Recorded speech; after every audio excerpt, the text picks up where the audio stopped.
This is the day that the Lord has made. Let us rejoice and be glad in this day. Oh, magnify the Lord with me. Let us exalt his name together. Certainly, I'm excited about this opportunity, as always, to come into your homes with this broadcast, Phenomenal Leadership. I want to thank God because without him, I can't do anything. Without him, I'd surely fail. Of course, without him, my life indeed will be hopeless. And so tonight, I want to reach out to all of you, my friends, that have been following the ministry. Thank you so much for your support. Thank you so much for hanging in there with us. Thank you so much for being a part of our life. Thank you so much for iron, sharpening iron. Welcome, welcome, welcome. Listen, Voice of the Living's family, we're gearing up to celebrate our anniversary. We're getting ready to celebrate our Founders Week celebration, where we celebrate Chief Apostle Leon Wallace. And of course, we got a beautiful lineup of speakers. We start on the 7th of October. We go all the way to the 13th of October. We got Bishop William Thompson going to be one of our speakers. We've got Pastor Practon Patton. It's going to be one of the speakers. Prophetess Savalita Fowler is going to be one of the speakers. And we're going to have the General Superintendent of the Highway Churches of God, Bishop Denzel Roll. He's going to be one of the speakers. And of course, we're going to have the pastor from the New Covenant, Tridine Jaderet. It's going to be one of the speakers. And then, of course, we wrap up on that Sunday afternoon with Pastor Rakino Munker. So we're looking forward to a good time in the Lord. If your life, like many of us, lives have been touched through Apostle Leon Wallace's ministry, come on out. Let's celebrate with him. That's the 42nd year. For 42 years, he's been in the chair as the leader. For 42 years, he's been the person that has been at the helm of Voice of Deliverance. And certainly, we do appreciate God for an absolutely stellar leadership in that of Apostle Leon Wallace.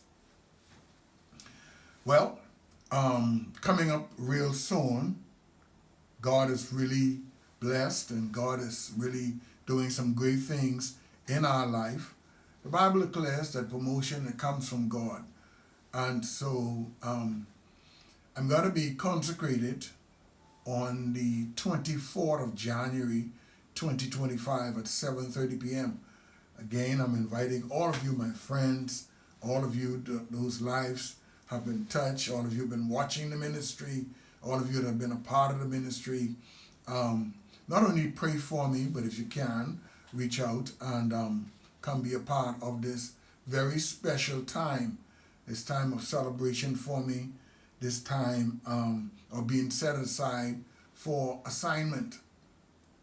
You know, I believe in this season of our life that God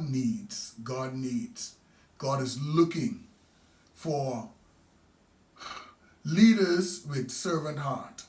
And this year, my driving force has been, I want to be a better leader, because everyone is entitled to good leadership. And so I see my sister in St. Pete just logged in. Good to have you, Tiki, joining the broadcast tonight. Looking forward to this time. And so I want you to begin praying for me, begin putting me before the Lord, because I believe that prayer changes things. So we're looking forward to that really beautiful time of celebration. Now, also, in just a couple of weeks, we're going to be heading off to Suriname. We're going to be heading to Suriname, South America. And again, I need your prayer. On the 22nd through the 28th, we're going to be in Suriname, South America, and this gospel of the kingdom ought to be preaching to all the world. for as a witness unto all nations, and then shall the end come. And so I'd like your prayer. I'm soliciting your prayer. I'm asking for your prayer as we go to South America to carry the gospel of Jesus Christ to the country of Suriname. Now, I want to share some of my heart to you tonight. I want to share some of my heart with you tonight. I've been serving with Apostle Wallace for the past 40 years. I've been a minister at the church for many years. I've been in the leadership capacity for many years. And tonight's teaching, it's really, I pray that it really brings a blessing into your life. Because over the summer, I started to read a book called, by John Maxwell, called the 360-degree leadership, or the 360-degree leader. And it really spake to my spirit. It really and truly spake to my spirit. Because like me, like a lot of other people that are not on the top, a lot of things we feel like we can't do because we're not the leader. A lot of we limit ourselves because we said, okay, that's for the leader to do. Maybe I will do that when I become the leader. And so a lot of the hesitation is because we feel like that's for the leader to do. And as I read this book, it really blessed me because it kind of spake to where I am. And so a lot of times, a lot of us are hesitant because we feel like either that's for the leader to do, or when I become the leader, if I become the leader, then I'm going to deal with that when I become the leader. But I want you to really listen to me. I want you to hear me tonight. I want you to hear me tonight. And so a lot of times I would have sat back. And because there was really a lack of true understanding of the responsibilities of leadership. And so I felt like you can only truly lead when you are in charge. Now, don't judge me, but try, see if you can kind of hear my spirit.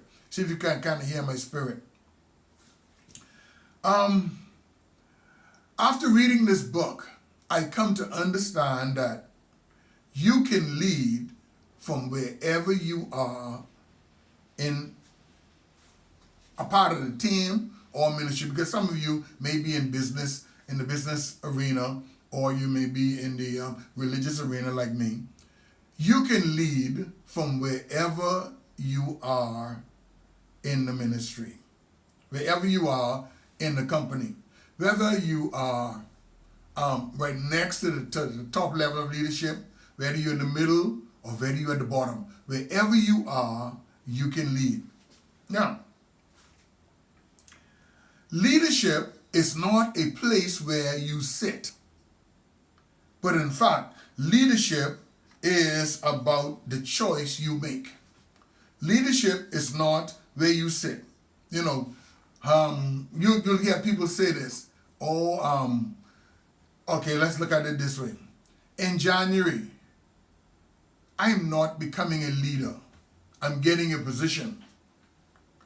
And so a position doesn't make you a leader, but a leader can make the position. So wherever you find yourself, do you know that as I read this book, and this really unfolded a whole lot of things to me. I came back off my summer break and there was a wheel turning on the inside of me, because I found that I can be more of a benefit to my leader, my pastor, to my church than I have been. Because John Maxwell says leadership is all about influence. Leadership is all about influence. Okay, so let's break down influence. What really is influence? All right? Influence is the capacity to have an effect on the character development. Influence is the capacity to have an effect on the character development or the behavior of someone or something. Now let that resonate with you. I want that to resonate with you. Influence is having the ability, the capacity to influence behavior, how people act, how people respond. Now, if you are, wherever you find yourself in the leadership chain, if you influence the behavior, or the character and development of somebody, then you ultimately affect the whole thing. All right. There are pretty much, I guess, 3 levels of influence. There's bad influence, there's good influence, and there's no influence. Let's just say, if the leader, the person at the very top, if they have the responsibility of lifting everything by themselves, it's going to be very hard. Yeah, it's going to be very hard for them to lift it. But if every leader in between, or every position in between, create or have some effect on the character development and the behavior of the people in between, and get them involved in helping to lift whatever it is that needs to be lifted, then everything is going to be so much better. So, no influence means you can tell people stuff to do, but they won't do it. People won't listen to you, people won't hear you, people won't share in whatever it is that you are saying. And so, no influence is really a bad place to be. And I'll get to that in a bit. Then there is bad influence. Instead of encouraging people to help the leader that's at the top move something, you can encourage them not to help. And we see a lot of that going on, there's a lot more bad influence going out than there is good influence. Very rarely, you find people saying, okay, let's support leadership, let's support the vision, let's support what's on the table. People usually only get fired up, or most of the time they get fired up when it is their vision, their idea, their project. But if it's someone else's project, they very rarely kind of get involved in it. And so they, instead of having good influence or having a good effect on the character development, they have a bad effect on the character development. And then who we are is what we teach. Who we are is what we spit out. And so if I am a negative person, everybody that I influence is going to be negative. Everyone that I influence, if I'm a liar, they're going to think nothing of lying. And so there is that bad influence and there's that no influence. And then there's that good influence where you encourage as much persons as you can to become a part of the vision, become a part of the assignment, become a part of whatever is on the table, right? Because when you do not lead from whatever position that you're in, let's look at a church structure. There is a men's department, there's a women's department, there's a youth department. if the leader has to come down and run the men's department, run the youth department, run the women's department, that's a whole lot of work. Now, because you could run the women's department, and it really doesn't affect too much men, very little effect. You could run the men's department, and it don't affect too much women. You could run the youth department, and the older people can say, anyhow, that ain't concern me anyway. But here's the problem. When you bring all those three departments together, then it becomes a problem. You still got to lead them. But if the women's department is helping, leading up to the top tier leadership, if the men's department is leading up towards it, the youths are leading up towards it, then there's no dead weight. We are struggling because there's a lot of dead weight. There's a lot of dead weight, and there's a lot of dead weight because there's a lot of people that's just standing around and saying, I'm waiting until I become the leader. When I get in charge, then I'm going to start doing. But when you are leading from wherever you are, when you are influencing, now you got to be careful, because the Lord said in the scriptures that if you harm the very least of these little ones, it's better to tie a millstone around your neck and go drown in the ocean. You have to be very careful what you tell people. You got to be very careful the kind of influence that you're spewing on people. And we are damaging. And one of the greatest hurts to ever get over is one that you get in church. Because church is an atmosphere where you don't expect. You're not prepared.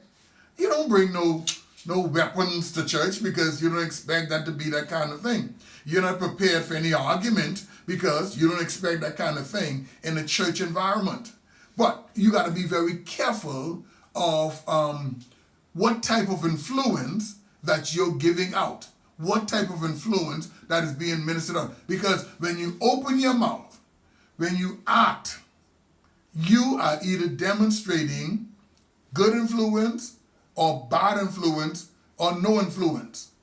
But as a leader now, you have to be very careful only to spew out that influence that is able to affect the character development and the behavior of people that are in your surroundings.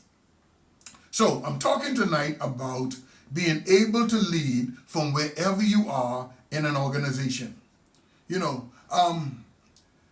Some people can't function unless they be in charge. Okay, here's the next thing. Some people can function with their peers, people that's on their level. And they're very good at functioning at people that's on their level, but they stand on people that's beneath them. And then they're not able to reach upwards. But the 365-degree leader is a leader that's able to function in whatever direction, whether it's to your peers, your fellow ministers, your fellow department leaders, or even if you're not a department leader, the fellow department members, or reach down to people.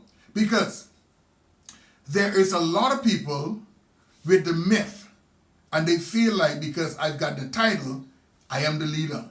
Not because you have the title makes you the leader. In fact, having the title is the bottom, the very bottom of leadership.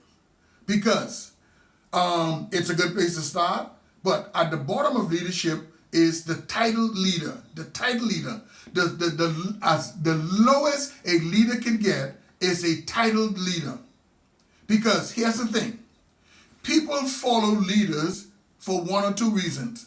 Number one, because they have to. The title leader is the one that people follow because they have to.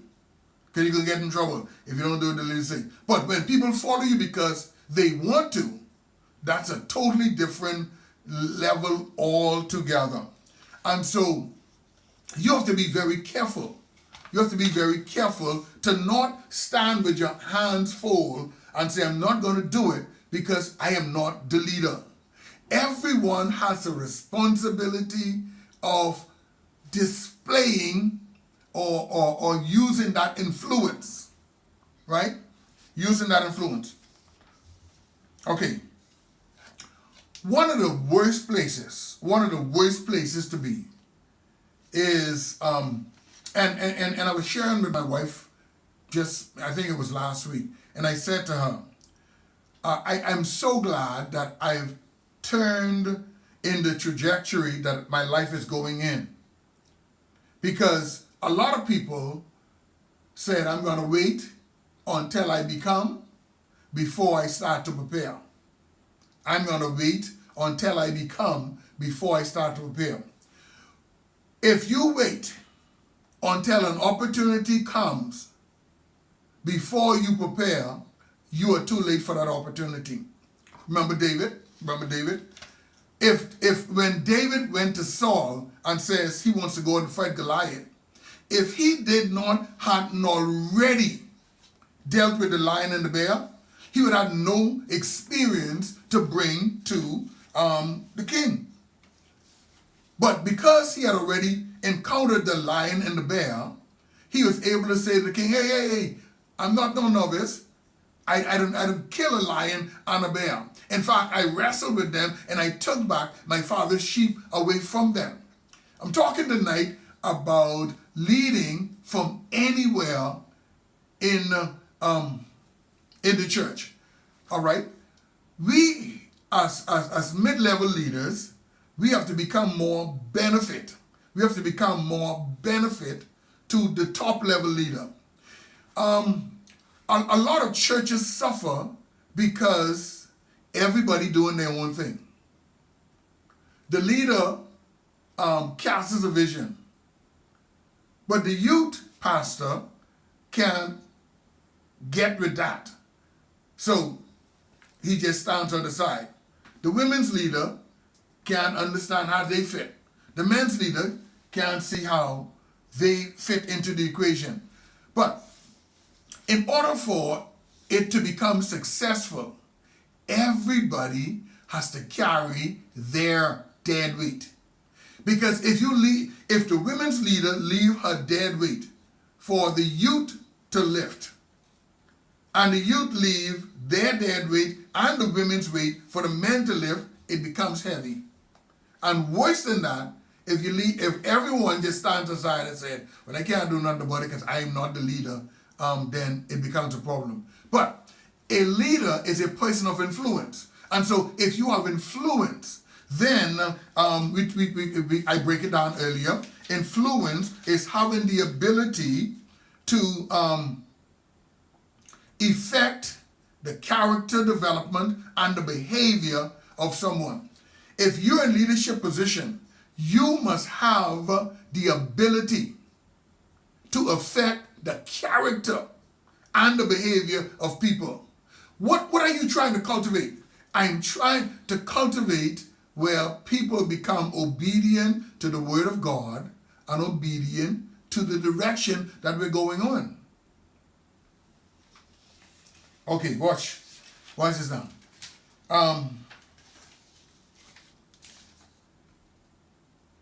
People tend to feel like Moses had this also. Moses said, Lord, you tell me go to these people, but I ain't nothing. I'm nobody.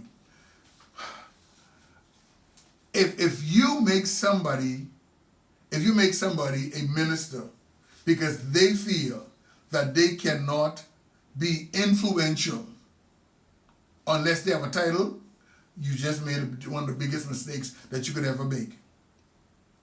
Because you do not have to have a title to be influential.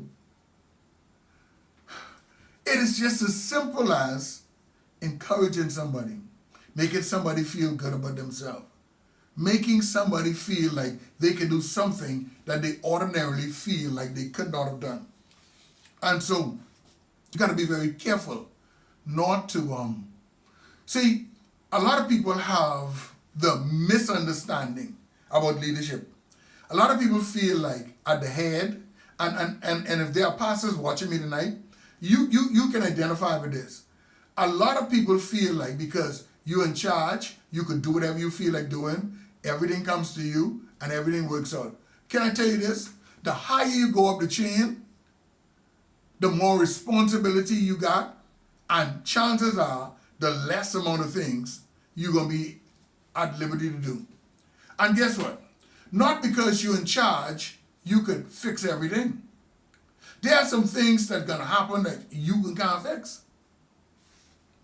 Okay, think about this. Last week, a hurricane went through the U.S. An unforeseen, unplanned, unscheduled event. All of the leaders in those areas that the hurricane went, every church, every organization that was in the area that the hurricane went, some got flooded out, some of the pastors had to move, some of the people in trouble, some may even have died as a result of the movement of the hurricane. Now, does that make them any less of a leader? And it certainly didn't make them a great leader because they couldn't stop it. But a lot of people is of the impression that once I become the leader, I can fix this church. I like your enthusiasm, but trust me, you ain't gonna do it. And I like to listen to the politicians. You know, when one politician is in, the next one say, you know what? When I get in, I ain't gonna do that, I can do this, I can do the next thing. And you watch it. They all get in, and either they build on what the other one did, or they just like play like they forget what they say, what they campaign about. And that is because it is easy and it is silly to believe that if you become the leader, you're going to be able to fix everything and solve every situation.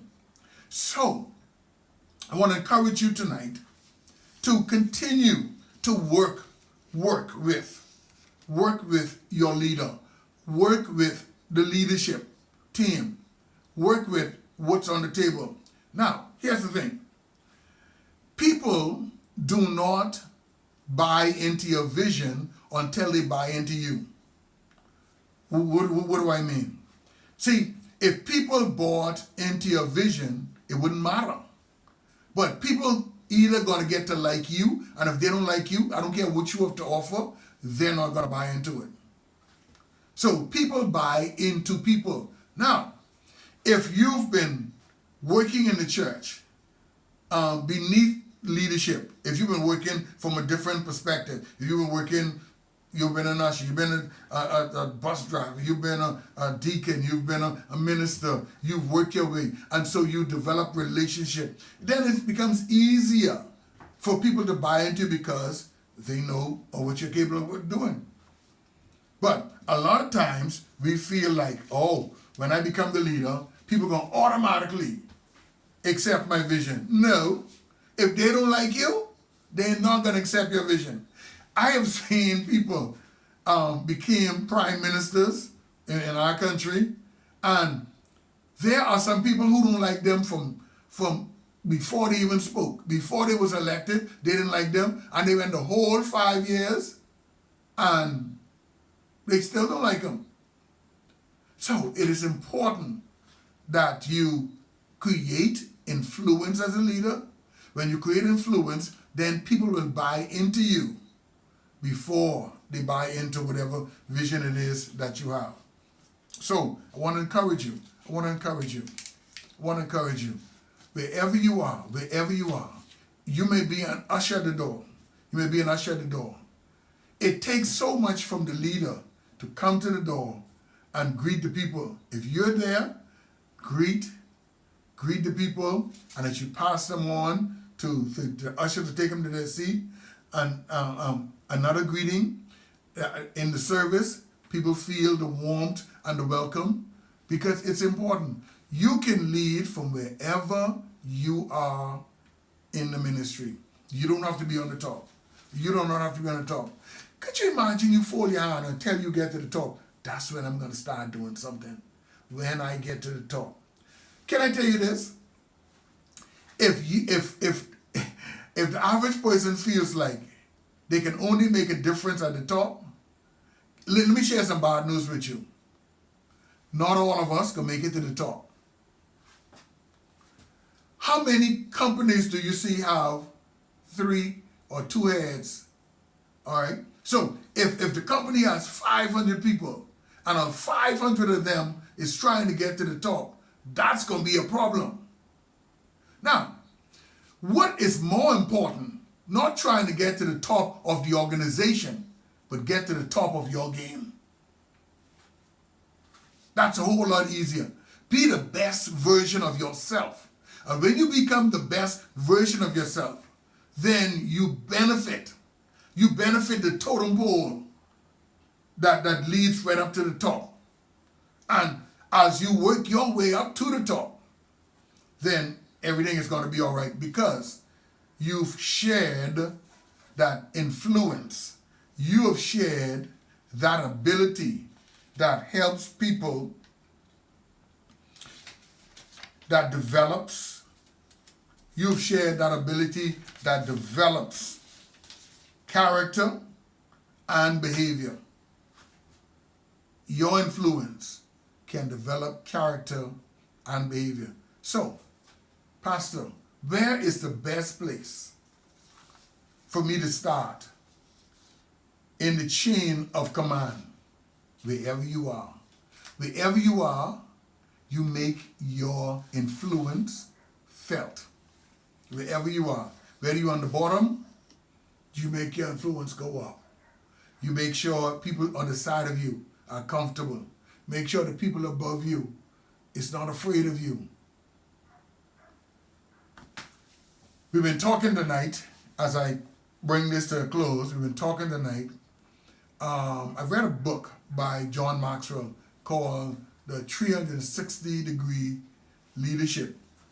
And it spake to me personally because I've been in ministry for 40 years. And there been a time in my life when I didn't know where I fit. Didn't know what I needed to do. I made it to I made it to the position and then I went to sleep. I thought that was it. Only to find that that was just the time to start working. You can make a difference no matter where you are. You don't have to be on the top to make a difference. You can make a difference wherever you are tonight. Thank you, everyone, for watching. Thank you so much for being a part of the broadcast. Don't forget, our Founders Week starts on October the 7th. Founders Week starts on October the 7th through the 13th. October 7th through the 13th starts our Founders Week celebration, and we're looking forward to really a good time in the Lord on October the 7th through the 13th. And then coming up real soon, I'm going to be consecrated in the month of January the 24th at 7:30 p.m. And I want your prayer. I need your help. Looking forward to it. I know God is up to some great, great things. And so we're really looking forward to that coming about. Hey, I'm headed to Suriname. Need your prayer. Headed to Suriname. Be in Suriname on October 22nd through the 28th. Great time in the Lord there with Pastor David and the saints there in Suriname. Is there a word from the Lord? Suriname, yes, there is a word from the Lord. Thank you so much for being a part of the broadcast tonight. Do enjoy the rest of your evening.